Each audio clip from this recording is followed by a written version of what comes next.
Welcome back to the Hockey Eastern Ontario Officiating Program's Rule of the Week initiative. This week, we're going to be talking about slew footing.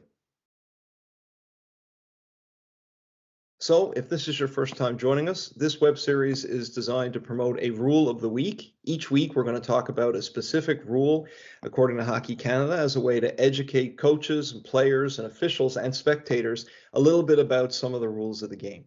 So this week, we're going to talk about slew footing. So we're going to talk a little bit about the rule. We're going to show you a couple of examples of the rule, as well as talk about how it's applied in Hockey Eastern Ontario. With that, here is the rule.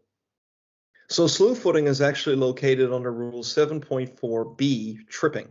The rule states, a double minor penalty or match penalty at the discretion of the referee, based upon a degree of violence of impact with the ice, shall be assessed to any player who slew foots an opponent.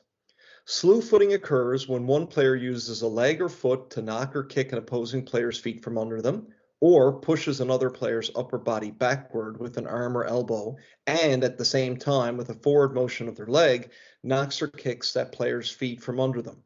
An automatic match penalty shall be assessed to any player who injures an opponent with a slew foot.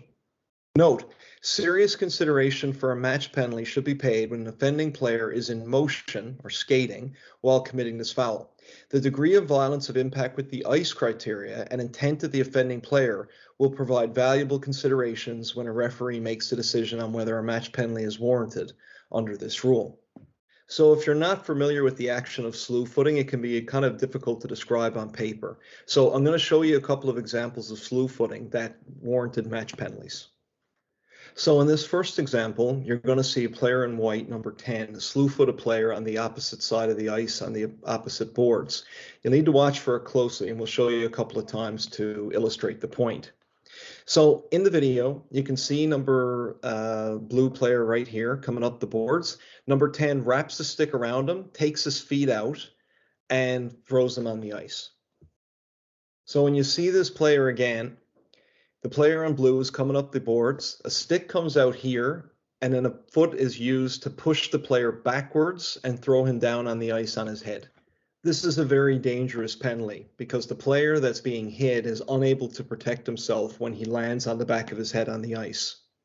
So a match penalty would be assessed in this case. Let's show you the second video. So in this video, you're going to see the player from white come up along the side of the ice here with the player in blue, and he's going to wrap his stick around him as he's falling and use that to slew foot the player on his way down. Again, a match penalty was called on this play. So in slow motion, you can see the player in blue coming up the ice.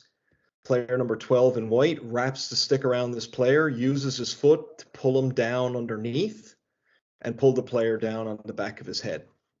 Once again, this is a very dangerous play, and a match penalty for slew footing was called as an attempt to injure the other player. So essentially, for slew footing, there are really only two penalties, either a double minor or 4 minutes for slew footing, or a match penalty for slew footing. There are no other options for the referee under Hockey Canada's rules. A double minor penalty for slew footing is reserved for two players that are standing still at the time that the slew foot occurs. A match penalty occurs when the player is in motion, when there's a deliberate or attempt to injure, and based on the violence of the slew foot. So again, slew footing, very dangerous play. It needs to be avoided. Fortunately, we don't see a lot of slew footing, but we do still see some. And for that reason, we need to get rid of it from the game. So as always, if you have any questions about the video today, you can always contact your local referee-in-chief, your district referee-in-chief, or you can email us at the email address below. If you have any ideas for a rule of the week that you'd like to see covered in this series, please drop us an email and let us know as well.